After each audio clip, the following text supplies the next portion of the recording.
Okay, let's get into this real quick. So we're going to have a very, very big video. It's going to be very good. All right.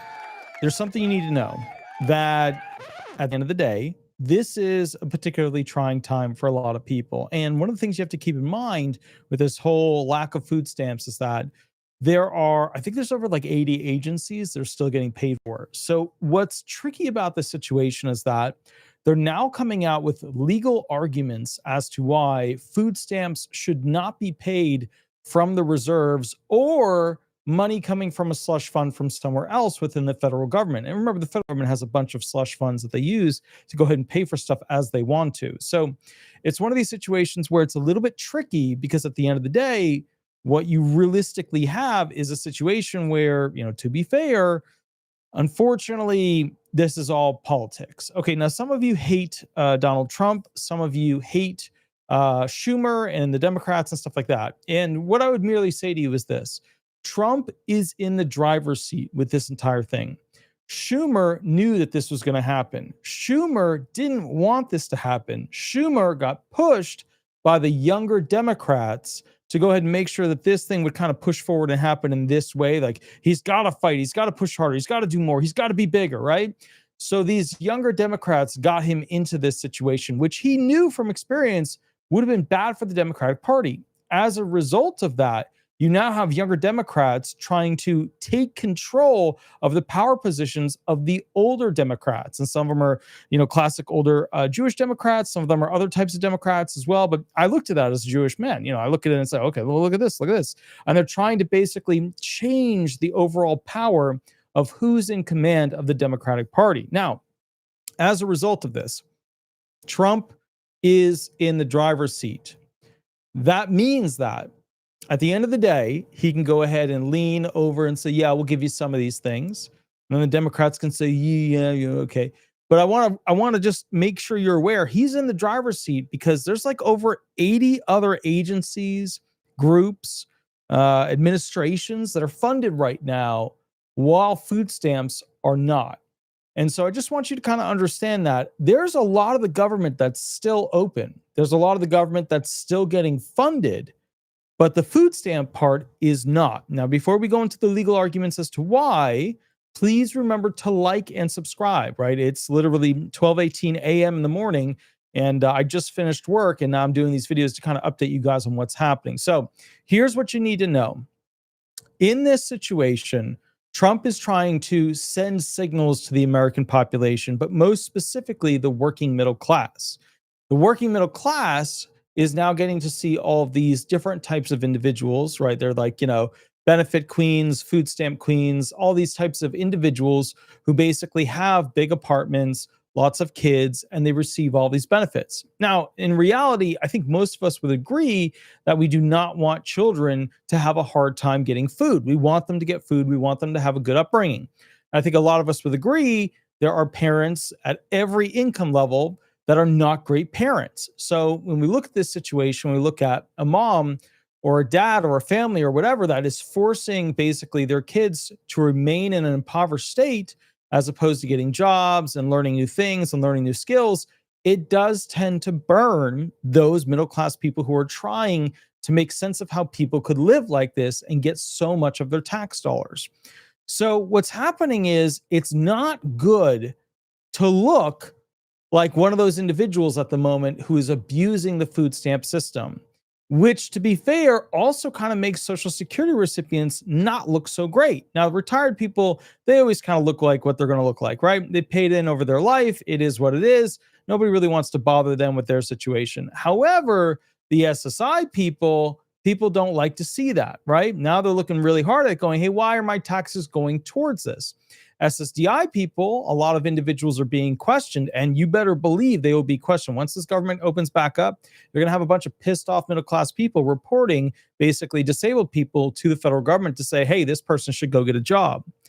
What's happening right now is a very unique situation where the culture of America is being squeezed into something new. And as a result of that, it is a very, very interesting situation. And I want to kind of give you an update as to why this is so interesting, okay? If you look at this, right? what Trump is doing is he's mobilizing the middle class to stop wanting to pay for all these other individuals who receive tax dollars but are not required to work. Now, that's not a good sign for disabled people. But the primary target of that are those individuals who receive things like food stamps, SNAP, WIC, basically the other type of food stamps for young mothers, young children, things like that, young fathers potentially, and other types of welfare-based benefits. And so what's happening is Trump is putting a big spotlight on these individuals that normally would slide under the radar. Now, here is what's making a total hurricane with a tornado all over the place, just boom, boom, boom, boom, boom, all over the place with this hurricane situation. Now, Americans, for the first time in history, are getting to see a massive amount of welfare recipients posting videos on YouTube and X and TikTok and places like that, little shorts and such, where they are advertising and bragging about all of the benefits they receive and how great life is for them and how they don't have to work as a result of it, which is causing this fiery existence within the working class, because the working class, to be fair, wants other people to have to struggle as much as they do. And, I understand the arguments as to why they want that. I'm not against that. I get it. I work with the homeless all the time. There are homeless who can absolutely go get a job without question. There are homeless where if you put them in a job, they would endanger themselves and others immediately. So as a result of that, I just wanted to do that intro so you guys kind of understand specifically where I'm going with this. I'm not trying to prove Schumer's right. I'm not trying to prove Trump is right. I'm just explaining the power dynamic here. And what I believe is going to happen, Trump is going to use the classic white knight scenario. What that means is at some point, a week after, 2 weeks after, no food, he'll go ahead and find slush funds to pay out food stamps. But only once he can prove that the Democrats have again canceled, or they can't really cancel, but they show up in mass vote against the clean bill. Okay. And so the idea here is the Republicans are pointing out, hey guys, the Democrats are trying to push through a bunch of subsidies for poor people to get their health insurance, and also these funding options for basically local clinics, funding options for emergency rooms, and of course, there's some other really bad stuff. But the point is, the Republicans, because of social media, they're, obviously it gets out there a lot faster now because of it. They now know that a lot of that money that goes to local clinics, a lot of that money that goes to, for example, emergency rooms, can be used on illegal immigrants, right, to pay for their emergency care. Now, nurses will, obviously, if they live in an area that's going to have, immigrants that are there without a green card, without a this, that aren't here legally, right, aren't on the process. Nurses will agree with me, right, if they're from one of those areas where there are immigrants, that yes, a lot of immigrants basically show up at the emergency room. They need treatment for something. They got injured. They're working on a farm. They're sick. They have something going on. They have a viral infection, whatever. My counterpoint to the Republican argument is, okay, well, I get it. Biden should not have allowed tens of millions of immigrants into this country illegally. I get it. I'm not arguing against that. That's an easy peasy one, right? We have gates. We don't weld them open, right? Because that's not a country anymore. That's just basically a free ride to get whatever you want from American citizens. So I get it. I'm not arguing against that. What I am saying, though, is you do have the power of ICE to remove these individuals. And while those individuals are here, would it not be better to medically treat them before they are essentially, basically, removed by ICE? And keep in mind, now, guys, remember, in the chat section, you might see some people super attacking me and stuff like that.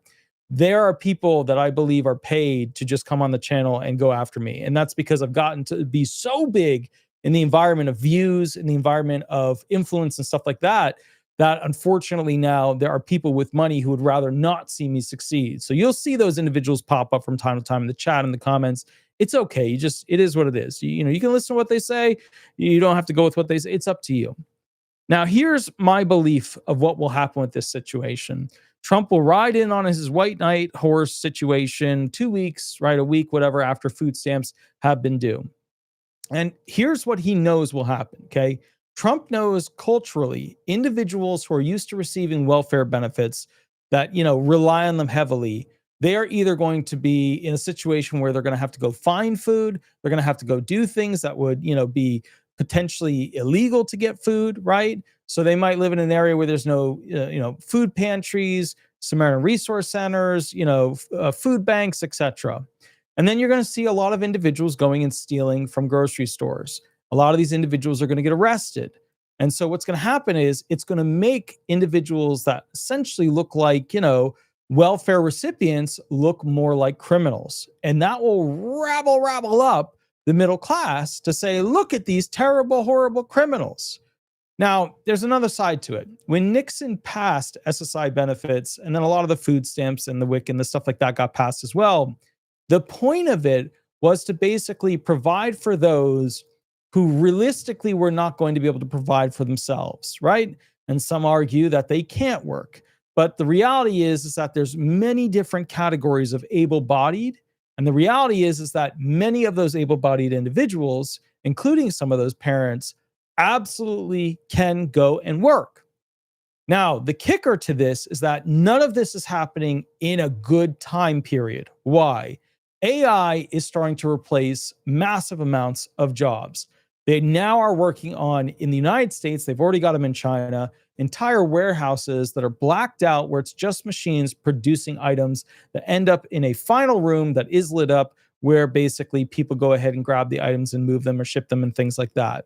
So the use of humans in manufacturing, the use of humans in taking raw materials and converting them into some sort of item that can be made into something else, those days are ending.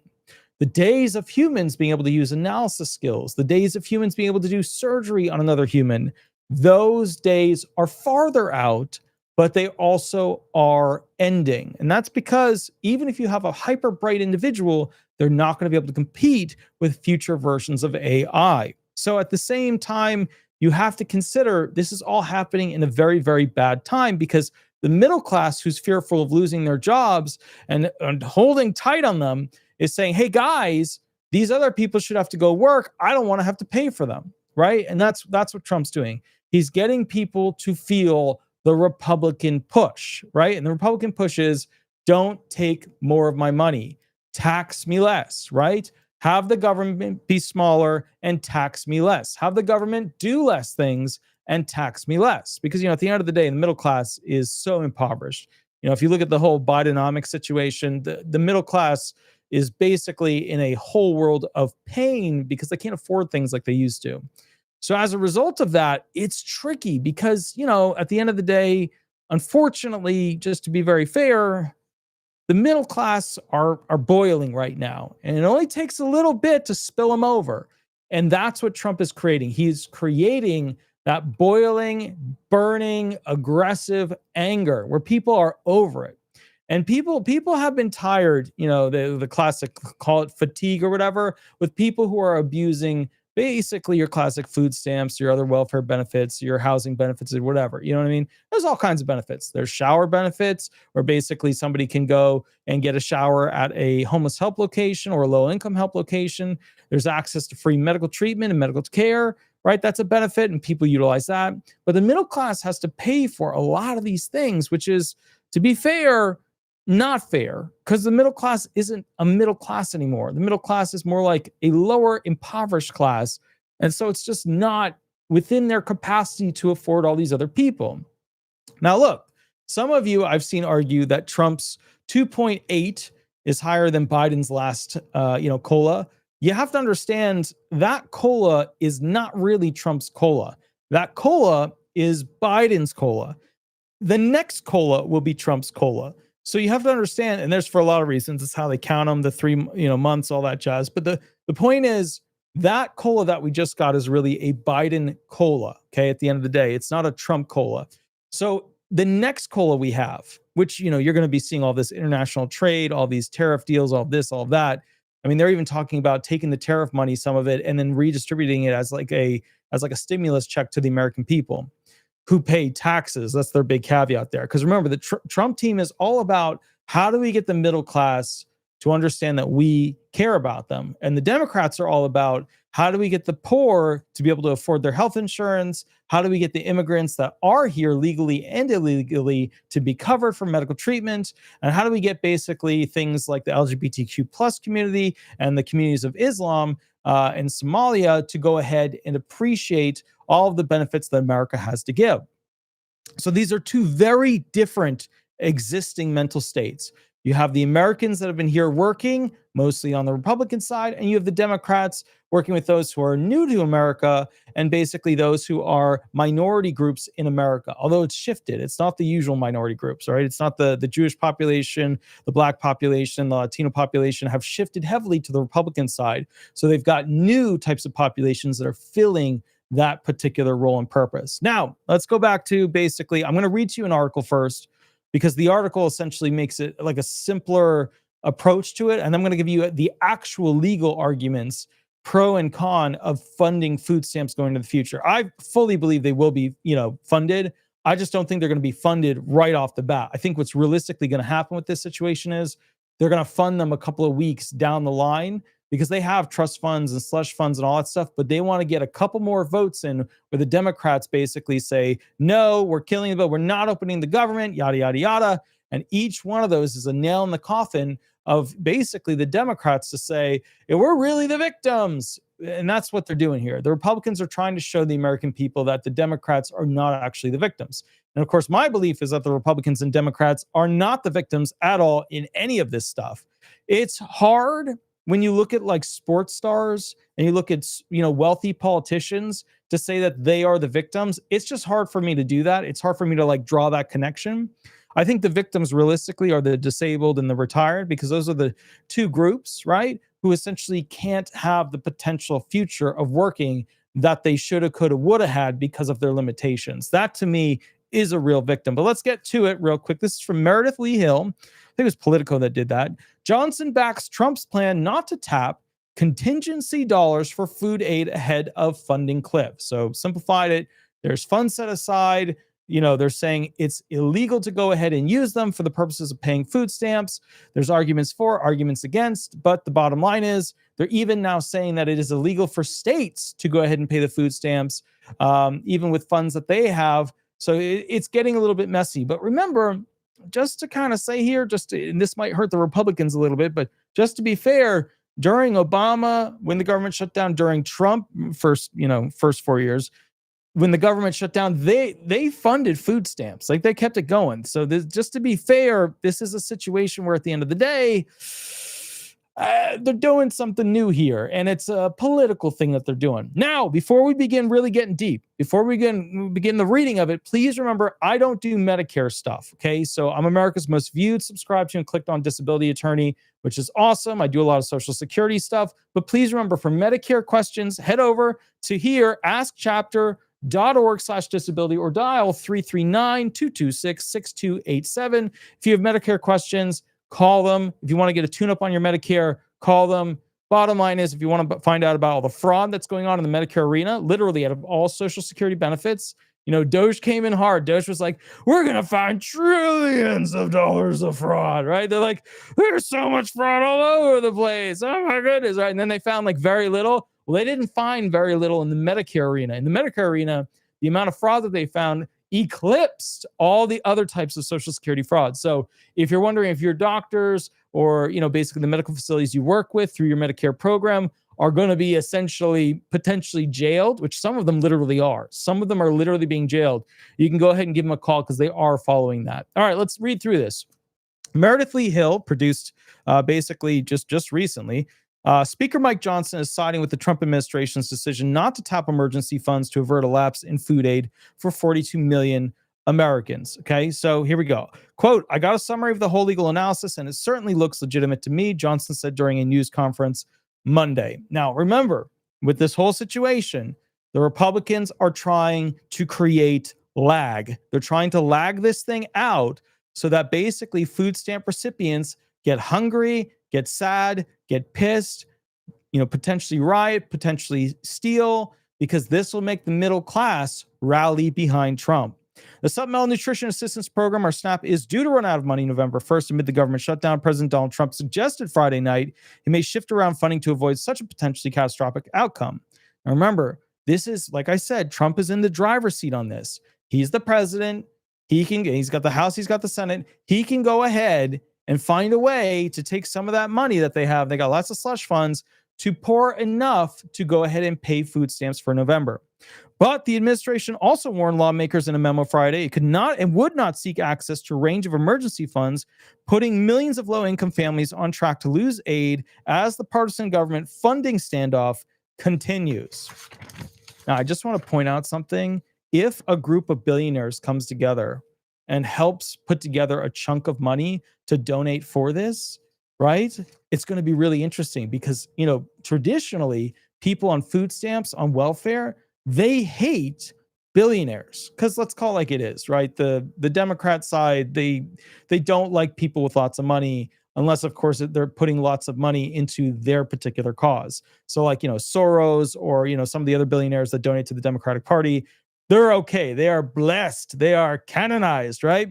But, at the end of the day, those on, welfare benefits, they tend to hate wealthy people, which is ironic because all of their benefits, for the most part, are paid for by wealthy people or the middle class workers that work for the companies of the wealthy people. So like you get rid of wealthy people, there's no benefits. Like a lot of people have a hard time recognizing that and realizing that. But again, if you get rid of wealthy people, if you make taxes really bad on them, if you make it so that they, have to go through all these hoops and loops to go ahead and make a dollar, they will move their business out of the United States because they don't want to put up with that crap. Even though the United States is a great place to make money, at the end of the day, they don't want to put up with that. All right, so here we go. He added that if the administration were to transfer funds from these other sources, it pulls it away immediately from school meals, and infant formula.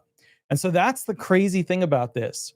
Instead of using traditional slush funds, he's looking at, okay, well, look, if we pulled some of these funds in the emergency over to here, it would directly pull away from infant formula, school meals, kid needs. And so all of a sudden now, Trump is trying to say, hey, we can give it to all these people, many of which are able-bodied and not working, and they're just getting benefits. We can give it to them, but the children will suffer. And that is a very, very interesting argument because the people who are currently on a welfare program, right, retirement benefits, SSDI benefits, they're not a welfare program. SSI is a welfare program, but it's kind of like a middle gray room area. But bottom line is those people who are on these welfare programs, right, they don't care. They don't care. Like they want the benefits now. Forget about these, school meals. Forget about this infant formula. Forget about that. They need their own food, right? Because obviously if they don't eat, they're not going to be okay.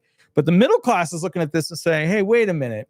We're feeding, people, some of which need the money. Some of them are able-bodied. Why are we going ahead and potentially disastrously harming, children's meals at school? So it's starting to create that real strong pull, that real strong, like, whoa, we could be doing something very immoral, very unethical. And that's what their argument is, because it's creating that like, oof, we're choosing able-bodied people who don't want to work, and that's a percentage of them, over school kids and infants, right? You're starting to feel that pull. That's a very, very strong pull, okay? Let's keep rocking and rolling. Here we go. SNAP food aid benefits have never lapsed in modern history, which, again, remember, when the government shut down under Obama and shut down under Trump's first term, they kept them rolling, including during shutdowns. And the fallout would devastate both red and blue states, including vast swaths of rural America and Trump voters, along with the House GOP's Hispanic majority districts. So let's be clear here. This is not going to hurt the Republicans as much as it will hurt the Democrats. I'm not going to go into why, but you can get why out of this. Okay. The Democratic Party tends to have significantly more voters that come from the pool of individuals who either didn't work or didn't work much or worked under the table. That's just an absolute fact. The Republicans tend to be your classic capitalism people. The Democrats tend to be your socialism, communism-based people, okay? Remember, I tend to lean a little socialist, with my ideas because I like Social Security. Social Security is socialism. It's a big ass net that basically everybody pays into to keep everybody afloat if they become disabled or retired or a widow or, basically have some sort of limitation, etc. So, I tend to think that that's a good idea because, like, if we don't have it, we're going to have a lot of very poor elderly people and a lot of people who really, really can't work. Disabled and retired, for the most part, a lot of them can't work, although a lot of retired are being forced back into work, which is absolutely terrible. Again, Bidenomics was not something that was good for the disabled or retired. A lot of great ideas on the pre-White House website of Biden. He got in office, did not deliver. He gave us Martin O'Malley, though. Great commissioner, but other than that, he gave us Commissioner Kijikazi as well. Other than that, though, he really did not deliver for Social Security, okay? All right, next thing here, real quick. SNAP food aid benefits have never lapsed. Some Senate Republicans are pushing for passage of a standalone SNAP funding bill if needed this week, which would be excellent, including Appropriations Chair Susan Collins of Maine, but it's unclear if GOP leaders will agree to move it. The party is struggling with whether to advance a number of bills that would lessen various shutdown pain points as Republican demand Democrats vote for a House-passed continuing resolution to reopen the government, full stop. Okay, so just to be clear, the House has already voted through and agreed on the clean, spending bill to reopen the government. That's done. It's just the Senate at this point that's playing games. And what's interesting about that is where you think of like AOC's placement versus like Schumer's placement, you're going to be seeing a completely modernized Democratic Party when we get to these midterms. You're not going to be seeing classic older Democrats anymore. Their time is over. Any attachment to like Clinton era Democrat, it's over. There's no connection to that. It's over. Okay. You're going to be seeing a lot of newer, younger faces in the Democratic Party taking leadership positions. And obviously, the party is expected to move very, very left. So instead of just being socialism, more socialism, communism oriented. Okay. All right. Now, with that said, quote, piecemeal funding is not the way this should be done. Rep. David Vallado, Republican California, a vulnerable incumbent whose district would be hit hard by SNAP funding lapse, said in an interview, quote, Senate Democrats need to vote to pass the clean CR and stop holding the American people hostage. Now, look, I'm going to be honest with you. Some of the stuff that the Democrats want is very, very, very, very reasonable. It's literally subsidies for a lot of people who can't afford their health insurance. So like, to me, like Republicans, look, I mean, we got to keep people healthy. You know what I mean? We got to keep people paying into, Medicare. If we got to subsidize the most impoverished, like, hey, you know what I mean? We could do that. Look, I'm not saying we need to fund the hospitals and the clinics with a lot of money that, potentially could be abused by illegal immigrants. I'm not saying that. But my counter argument to that is they're here until ICE removes them. I mean, if they get a horrible virus and they spread it to 10 other people, then that was an F up. That was an F up. They should have been treated. You know what I mean? I'm just saying. All right. Many Republicans privately believe the Trump administration or the governors of their own states will ultimately end up shifting funding to avert the impending crisis, according to more than a dozen GOP lawmakers interviewed by Politico about the fallout. Quote, I find it hard to believe a department with so many slush funds can't find the money for a month of SNAP benefits. One House Republican granted anonymity to share private conversations, said of the Agricultural Department. All right. Asked in a brief interview Monday if he believed the Trump administration would find a way to fund SNAP benefits by week's end if needed, House Majority Leader Steve Scalise replied, they're doing everything they can right now. Look, I believe strategically Trump is going to let this lapse for a week or 2 weeks. It's going to be a lot of hungry people. He's going to let them do a lot of crimes. It's going to be a lot of riots. And then Trump is going to use that momentum to say, look at who these people are. And then at some point, he'll give in and basically fund food stamps. Now, here's the problem Trump faces with this whole dynamic. I think this is important to realize. If you have the middle class going to work, getting basically assaulted by those who are not able to get food stamps, what happens? Well, the middle class then says, hey, Trump, it's not safe. Hey, Trump, you put us in a bad, climate, a bad environment. And then all of a sudden, the middle class is going to turn on Trump a little bit. So he's got to be careful with this situation, because if he pushes it too far, we're going to have a Gotham City scenario, and a lot of people that are the working class are going to be injured as a result of it. Which, just to be clear, and people always argue with me, but if they would just open their minds a little bit and think, this is why we have disability benefits. This is why we got them in the 50s.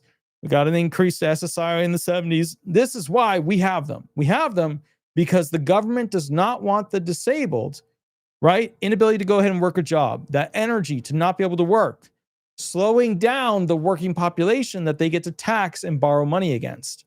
This is the same problem that Trump faces with this situation. Okay. Obviously, quote, there's some limits too, said Scalise, and the easiest way to solve is to open the government. Rep. Don Bacon, Republican Nebraska, said in an interview last Friday that he'd lean toward tapping the emergency funds to avert a massive SNAP food aid shortfall.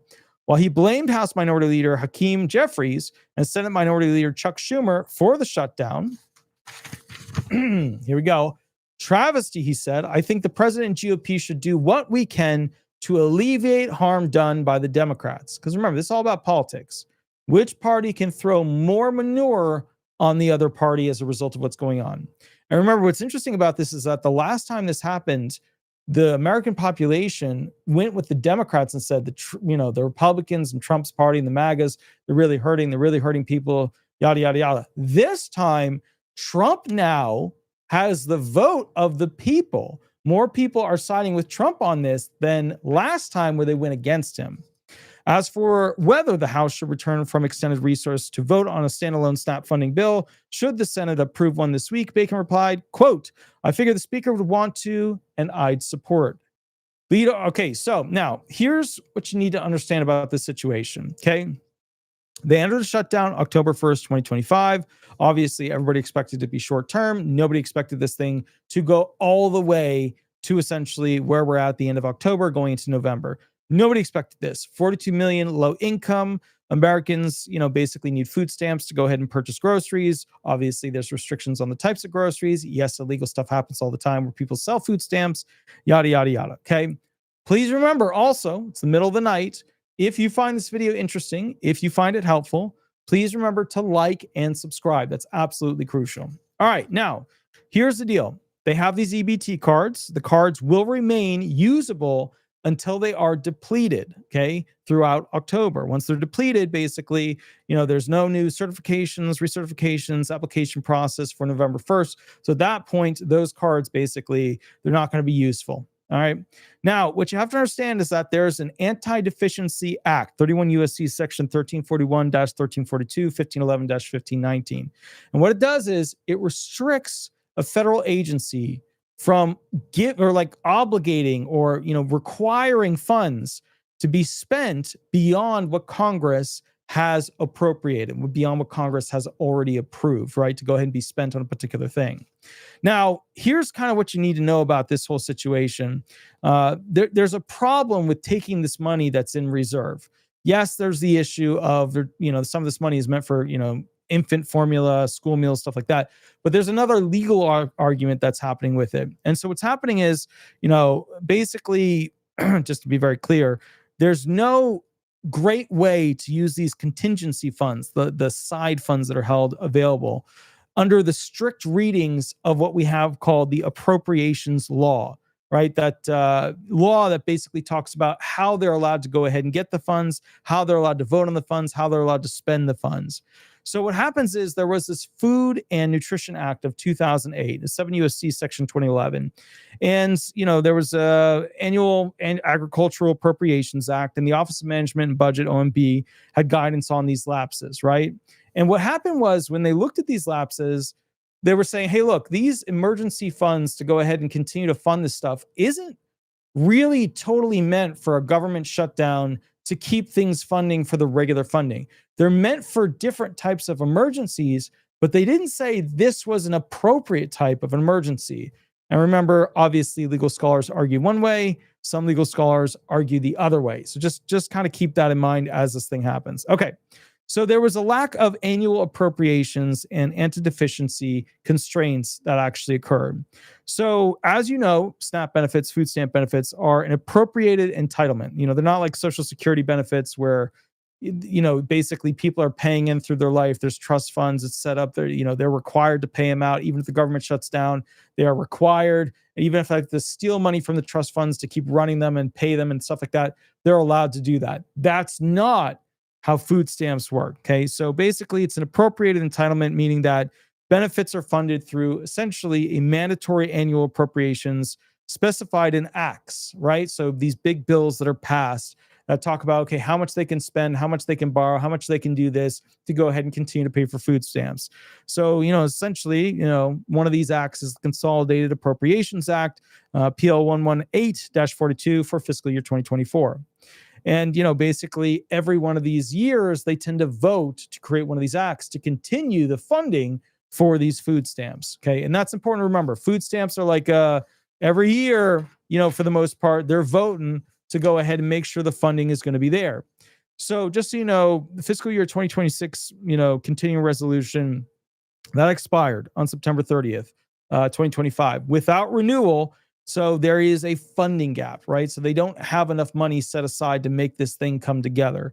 And under the Anti-Deficiency Act, the USDA cannot issue benefits without explicit congressional authorization. So just to be clear, this is something where Congress is supposed to come together and actually vote to pass money for these food stamps. Okay. And you got to remember, food stamps are coming from a very different place than Social Security benefits. Social Security benefits were set up as their own FICA, SECA type of taxation, whereas food stamps are more like it's not its own party.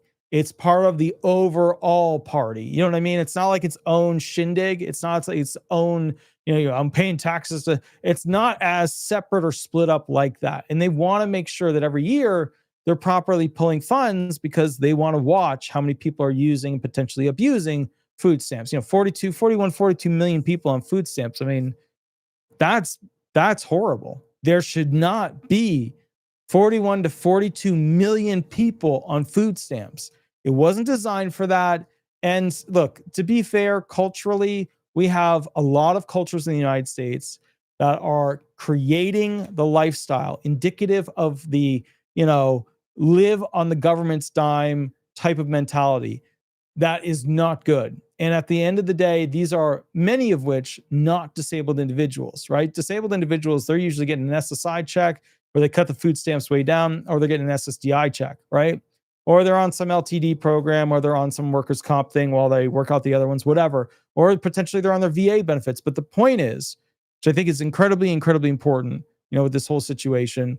The point is, at the end of the day, that this is not one of those situations where this is going to be covered like Social Security benefits. All right, let's keep rolling through it. So basically, essentially, benefits without explicit congressional authorization, they're doomed. Like they need Congress to normally jump in. If they don't have Congress jumping in, it would constitute an unauthorized obligation of future funds. So in other words, they'd be stealing funds from somewhere, and it would be illegal for them to go ahead and just take them. Now, the USDA's October 10th, 2025 memo states explicitly, FNS is suspending all November 2025 SNAP benefits due to this lapse, emphasizing that no pre-existing appropriations, like, future, they agreed as Congress to pay these things, no future pre-existing appropriations exists for the month of November. This aligns with OMB Circular A11, which requires agencies to cease non-exempt activities during shutdowns unless funded by prior year balances or exemptions. Okay. So what they're saying is they didn't plan for this, right?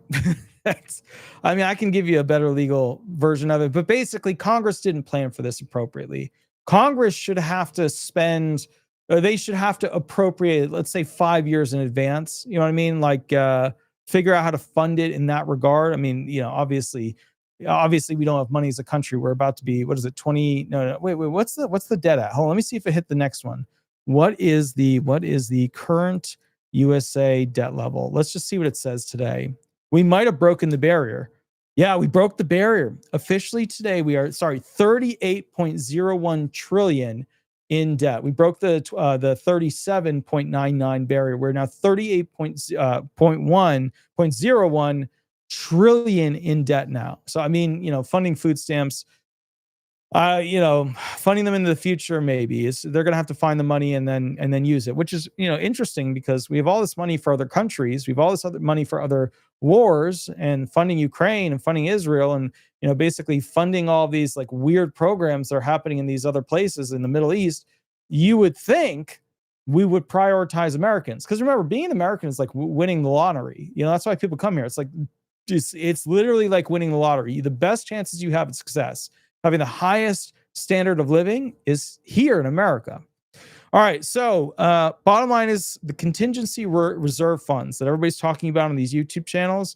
Technically, they're arguing that they are legally not available, that they can't be touched. So just to be clear, food stamps will include a contingency reserve. Basically, there's like $3 billion from the prior year, carried over, that technically carried over prior years. And then there's another, amount that totals like another $3 billion, a total $6 billion entering essentially fiscal year 2026. And so the thing that they're arguing here legally is that it's for unforeseen needs under the appropriation language. In other words, the Consolidated Appropriations Act 2024, where basically Speaker Johnson is citing a summary of the whole legal analysis where he argues that these funds require a pre-existing appropriation to activate, being the use of these funds for this purpose. And essentially they're saying that this shutdown does not fall within the legal definition, this gap in payment, as like, a reason to essentially appropriate those funds that are already sitting there. And so, bottom line is that, the shutdown gap attributed, so the Republicans say, to the Democrats rejecting a clean resolution bill. At the end of the day, they're saying legally they're not supposed to take, which isn't even enough money because they need like $8 billion for the month. They're not allowed to touch this $6 billion. They're saying, even though legally they need $8 billion, they're saying the bottom line is they're not allowed to touch the $6 billion because it's not supposed to be used for a gap like this. It's more so for emergencies, but then like, what the hell is like an emergency? You know what I mean? It is a little ridiculous. When I read it the first time, I was like, come on now. The USDA interprets the reserve as limited to program operations. That's important. Remember that. Program operations for disasters or spikes in participation that are not routine monthly benefits during a manufactured shutdown. So again, what they're arguing is this is supposed to be something where like a massive amount of people just real quick go into food stamps, like a COVID situation, right? All of a sudden, boof, there's tons of people on food stamps and they're requiring full amount of food stamps and yada, yada. They're saying these additional $6 billion funds are not to be used for a regular payment, a manufactured shutdown, a regular monthly, distribution. Okay. They're saying this is not the proper type of emergency to use these backup funds. All right. So, using it for the payouts in November would essentially, they're claiming, violate the Empoundment Control Act, which just, is 2 USC section 681-688, as it pulls from the finite resources intended for other priorities like school meals, infant formulas, stuff like that, potentially creating illegal transitions of funds where you're stealing from Paul to pay Billy. What is that phrase? You pay one pocket. I forget what the phrase is, but you know what it is the bottom line is you're stealing from one person to give it to the other person. Okay. So the bottom line is that this whole lapse of funding plan that they have that was originally proffered to be used to cover, even though it wasn't enough, it was only $6 billion, they needed $8 billion. So they were, lacking $2 billion. They're saying, look, we can't even touch these because, there's a stricter view on how they're allowed to be used. And it would be illegal for us to go ahead and use these appropriated funds, the $6 billion. Okay, fine. I mean, it is what it is. I don't necessarily agree with that. This to me is a manufactured emergency crisis. Whether it's manufactured as a regular benefit or not, to me, this is an emergency crisis. And to be fair, to me, this is a lot easier. It is a lot easier to just find $2 billion than to have to find $8 billion. You know what I mean? Like if we're just doing some like basic rough saw math, it's just easier to find $2 billion with the $6 billion they already got to make it work. Now, because there's no permanent appropriations or exemptions that apply with this situation. The Social Security Administration has that. This does not have that.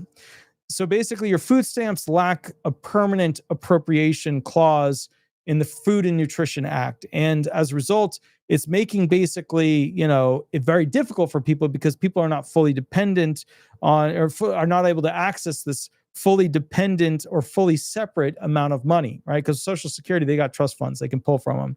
That's not so much how these work. Now, as a result, back in 2013, when the government shut down, back in 2018, 2019, when it shut down, they did continue to fund basically these food stamps. But what they're saying is states now, with this new ruling, this new more finite, restrictive definition of how they view it, which to me, it's all manufactured. All this shit is manufactured by the Democrats and Republicans.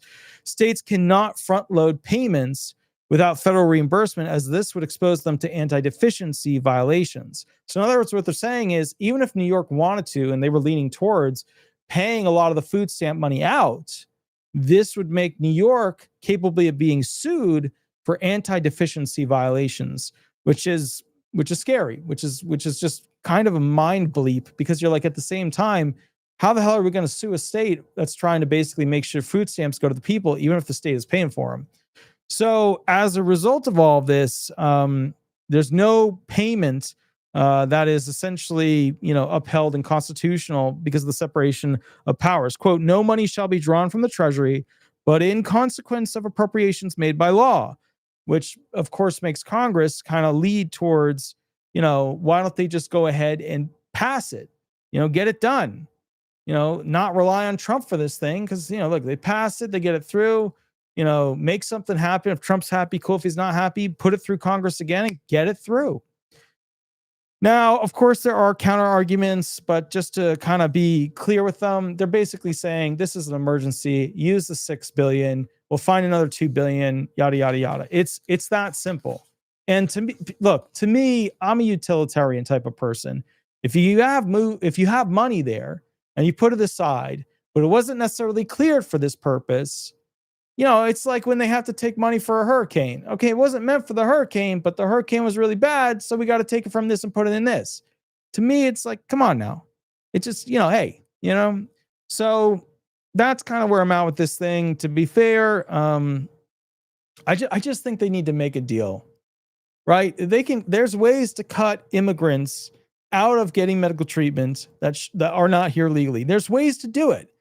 It's just the Democrats don't want that because those are their future hopefuls of votes. That's like their stronghold of future votes. And they need those people because, they've kind of pissed off, right? The Latino community, the Jewish community, the Black community. They kind of, I don't know if you've noticed, but there's quite a few people in those communities that are like very off of the Democratic Party. They don't want to be a part of it anymore. Obviously, the Jewish people with Islam's influence over the Democratic Party, not a good sign. African Americans look at this situation and go, what has the Democratic Party really done for us over the past 20 years? And Latino population looks at this thing and says, hey, wait a minute, I think I'd like more of the American dream. So, at the end of the day, they're losing their core fundamental minorities. You know what I mean? They are losing their core fundamental minorities. So they're having to rely more on LGBTQ plus individuals, which there's not enough individuals to replace those other minority-based groups. And basically the Muslim community, the Islam community, the immigrant community, which, if you let in tens of millions of people, it does help, but it's not enough for the vote farm to counter losing the Latino, Black, and Jewish-based minority populations that have moved more towards the Republican Party. And that's the reason why I think it's pretty straightforward, is that the Republicans don't look anything like what the Republicans used to look like. You go back, look, I remember being in college, Berklee College of Music.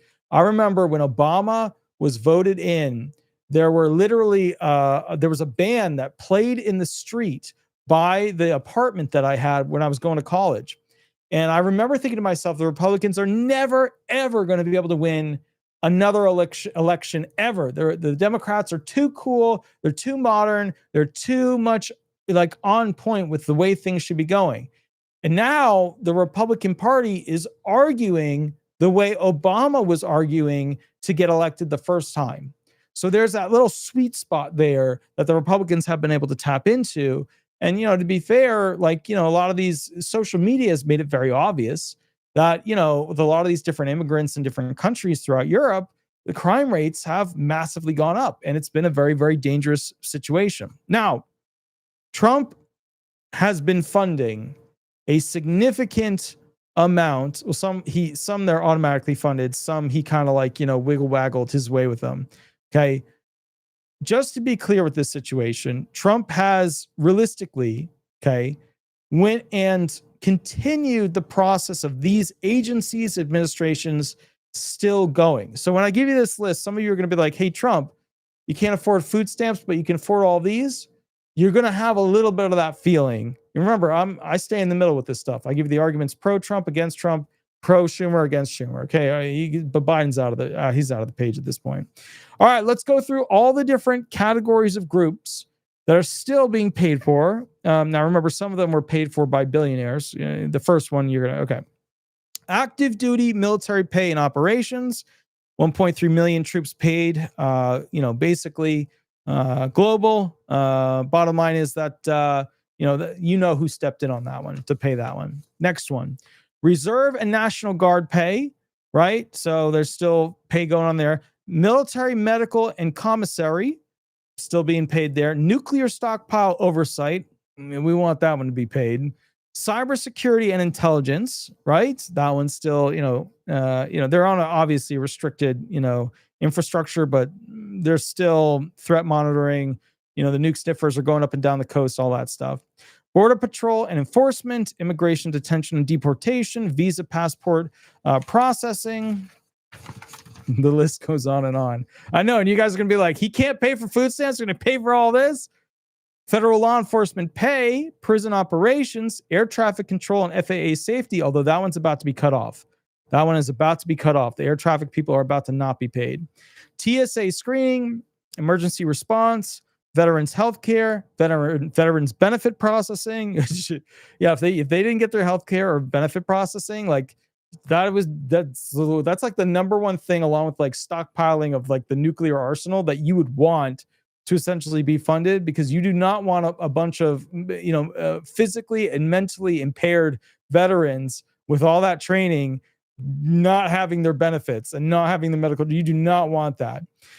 Social Security payments, but that's obviously paid for by essentially trust funds. Medicare, Medicaid services, SNAP food benefits, WIC nutrition program, although that one's obviously ending.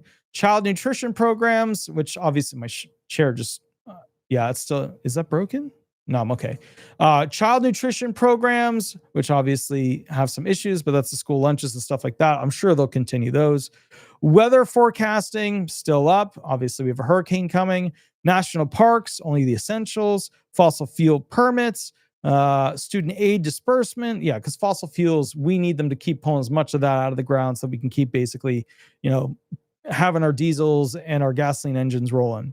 Student aid disbursement, postal services, federal courts, tax collection and refunds, unemployment insurance, disaster loans,